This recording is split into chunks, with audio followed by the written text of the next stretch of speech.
Assalamualaikum warahmatullahi wabarakatuh. Waalaikumsalam warahmatullahi wabarakatuh. Hari ini kita bertemu lagi dengan sesi dibacain berita.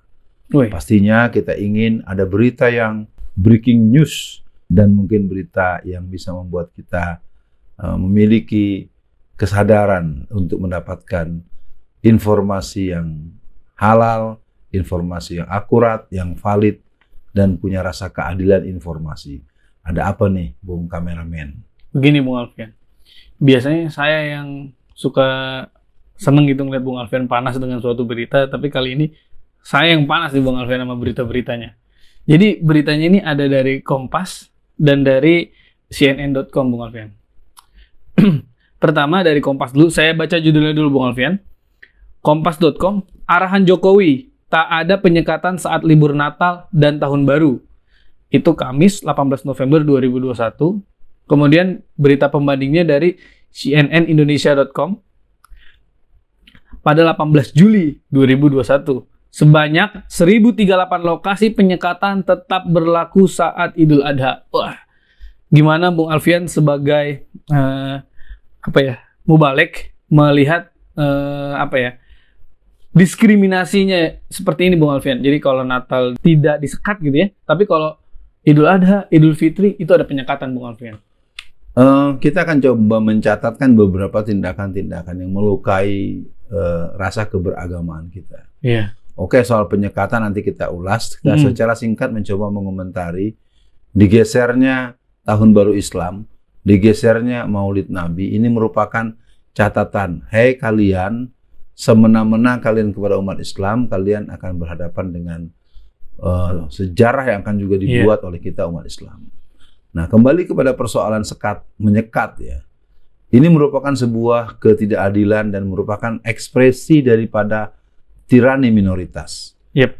Sebagai seorang presiden, mestinya Pak Jokowi juga berhitung. Dia punya rakyat, itu bukan hanya orang Kristen saja, orang Muslim juga rakyat dia. Malah kita bertanya sebetulnya dia Muslim atau bukan. Kalau dia cara bersikap seperti itu, kalau dia mempunyai rasa iman yang sama, dia mesti punya pembelaan. Nah, 1038 sekat di saat Idul Adha. Mari kita dudukan persoalan. Dengan alasan umat Islam mayoritas, secara logika praktek historis, bahwa yang namanya tanggal 25 Desember atau nanti akan langsung bertemu dengan 1 Januari, itu biasanya tingkat kerumunan, tingkat mobilitas manusia jauh lebih banyak daripada hari raya Idul Fitri maupun Idul Adha. Karena orang yang memperingati tahun baruan itu faktanya secara sosiologi dan tradisi keindonesiaan kita itu bergabunglah seluruh orang yang beragama apapun.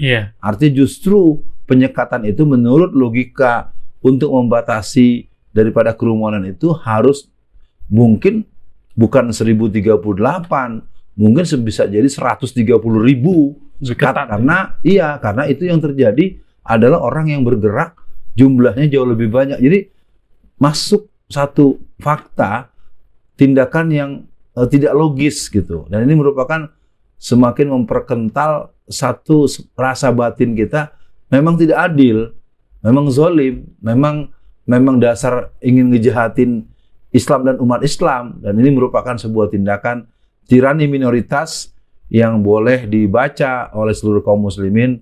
Kita harus membuat perhitungan dengan sikap seperti ini. Begitu. Nauzubillah ya Bung Alfian. Ya, jadi Bung Alfian, kalau dari berita yang saya bacakan ini, intinya jadi gini.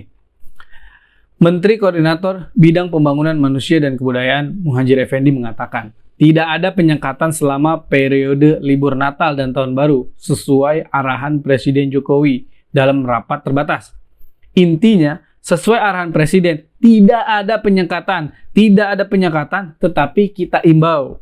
Kita serukan kepada seluruh masyarakat untuk tidak berpergian, kecuali untuk tujuan-tujuan primer, kata Muhadjir selepas rapat terbatas tersebut. Ya, jadi Bung Alfian, pokoknya gitu. Ada kalimat pokoknya gitu-gitulah pokoknya.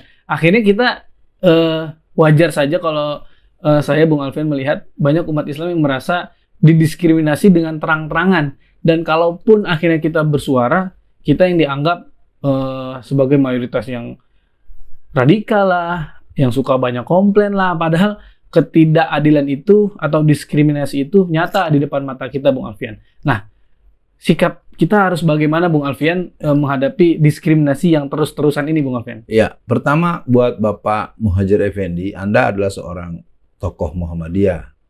Anda juga dikenal sebagai seorang tokoh dan kader PII, Pelajar Islam Indonesia. Saya sebagai junior Anda ingin mengingatkan, Anda juga harus berani dong. Jangan hanya mengikuti perintah begitu saja. Anda sampaikan, Pak Presiden, warga kita ini yang muslimnya hampir 90% loh Pak. Mereka juga nggak bisa diginikan gitu terus loh Pak. Nah ini mungkin terhadap situasi itu sebagai sebuah logika yang lagi-lagi yang tidak logis. Bagaimana orang diberikan pengumuman akan peluang yang terbuka lebar, lalu orang dilarang untuk melakukan memenuhi hasrat pemenuhan peluang itu. Iya. Kan dengan tidak adanya penyekatan berarti boleh dong. Kalau boleh ya berarti mereka akan ngeluruk, mereka akan melakukan satu bentuk mobilisasi yang besar-besaran, dan itu sebagai hal yang sangat alamiah. Lah orang namanya boleh, orang dilarang aja orang pengen tetap berangkat, apalagi diperbolehkan dengan suasana-suasana kebatinan yang berhubungan dengan hari raya agama masing-masing. Kita tidak soal mau Natal mau apa segala macam, tapi jangan giliran umat Islam dihambat dengan terang-terangan, giliran agama lain kita bisa melihat apakah agama Kristen dengan Natalnya besok dan pernyataan yang sedang kita bicarakan, ternyata agama lain pun juga mendapatkan privilege atau mendapatkan posisi-posisi yang menurut kita nggak bisa kita terima, dan itu sudah sama kita tahu. Jadi sekali lagi untuk masalah yang berhubungan dengan sekat menyekat ini rasanya udah nggak usah ada lagi sekat menyekat, juga nanti nggak usah lagi diomong dari sekarang, dari jauh-jauh hari bahwa nanti ada klaster ketiga, nanti ada gelombang ketiga. Itu kelihatan betul antum tuh Anda tuh licik ya, dan saya pikir yang licik-licik ini Anda akan berhadapan suatu waktu. Seluruh kaum muslimin yang mayoritas ini akan menyatakan sikap secara, bukan hanya secara omongan, bukan hanya secara hati. Mungkin kita akan bergerak. Kami akan menolak apapun arahan Anda karena Anda berbohong dan Anda zalim dengan umat Islam. Iya, Bung Alfian. Mungkin saya tambahkan sedikit dari beritanya. Benar yang Bung Alfian bilang tadi. Dengan dibilang tidak ada penyekatan, artinya kan orang bebas beraktivitas apa saja ya. Nah, tapi selanjutnya Muhadjir mengatakan tetap untuk mobilitas akan diperketat, bla bla bla bla bla. Mungkin ini pertanyaan saya yang saya rasakan.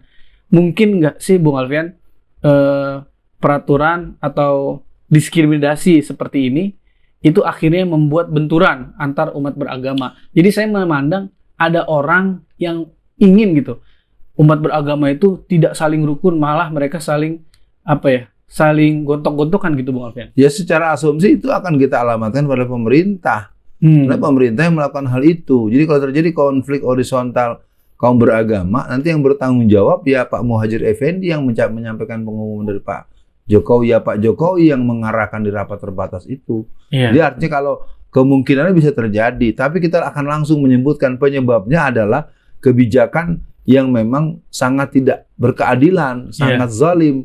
Jadi kalau ditanyakan kemungkinan terjadinya konflik itu sangat besar, karena bagaimana komunitas mayoritas diperlakukan terus-menerus secara tidak adil, nggak boleh dihalangi, ditangkap, bahkan fenomena di penjaranya Habib Rizik kan sebuah tanda tanya besar.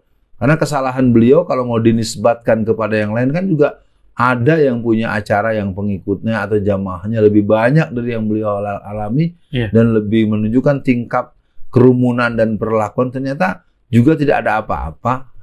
Alih-alih dia akan dapat vonis hukuman penjara, hukuman bentuk denda pun tidak diberikan pada yang bersangkutan. Itu kira-kira yang bisa saya respon. Iya Bung Alfian, benar tuh yang tadi Habib Rizik kan beliau hanya bilang saya sehat. Orang bilang saya sehat di vonis 4 tahun yang awalnya, akhirnya diturunkan 2 tahun biar seolah-olah dianggap baik gitu pada umat Islam, Bung Alfian. Nah tapi itu Bung Alfian, dari kasus yang Bung Alfian ceritakan saja, saya ada berita lain Bung Alfian.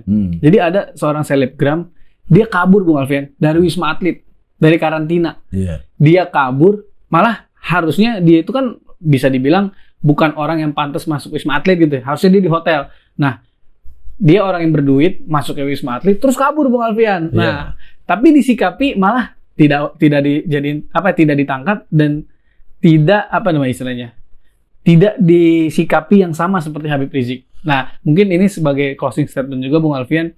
Kalau terus-terusan begini, umat Islam akan terus terpojok, yang Bung Alfian sering katakan tirani minoritas, yang akhirnya kita mayoritas jumlahnya banyak tapi seolah-olah jadi kayak minoritas. Gimana Bung Alfian? Yang pertama kita coba tegaskan dengan adanya kasus oknum ya apapun dia yang melarikan diri dari Wisma Atlet. Itu kan berarti memberikan kode. Sebenarnya pandemi ini sinetron, bisa benar plandemi. Artinya kalau dia memang akan menimbulkan kebahayaan yang merupakan wabah yang membahayakan nyawa banyak orang, mesti tindakannya tidak akan terjadi pembiaran. Logikanya pertama di situ. Nah yang kedua, ini menjadi pesan dan saya pikir dibacain berita ini akan menjadi sesi, akan menjadi sesuatu yang ditunggu oleh para pemirsa. Maka kita sama terus mengikuti dinamika kebangsaan kita, keumatan kita, dan kita punya keyakinan kuat bahwa siapapun orang yang bersikap tidak adil, sikap zalim, dia akan kita lawan dan dari tangan mereka yang terus-menerus tidak adil, dan umat Islam akan menjadi posisi mayoritas yang berotoritas. Kalian yang minoritas harus menjadi minoritas yang tahu diri. Udah dikit jangan belagu kalau anak Betawi bilang. Lo harus ikut aturan, gua juga ikut aturan. Aturan punya kita bersama, berlaku untuk kita bersama. Jangan aturan hanya buat yang mayoritas sementara kalian ya minoritas semaunya. Catat bahwa kami sudah merasakan itu dalam jangka yang sangat panjang. Sekian untuk semua pemirsa. Kita jumpa lagi di Bacain Berita untuk episode yang akan datang yang menyusul. Assalamualaikum warahmatullahi wabarakatuh.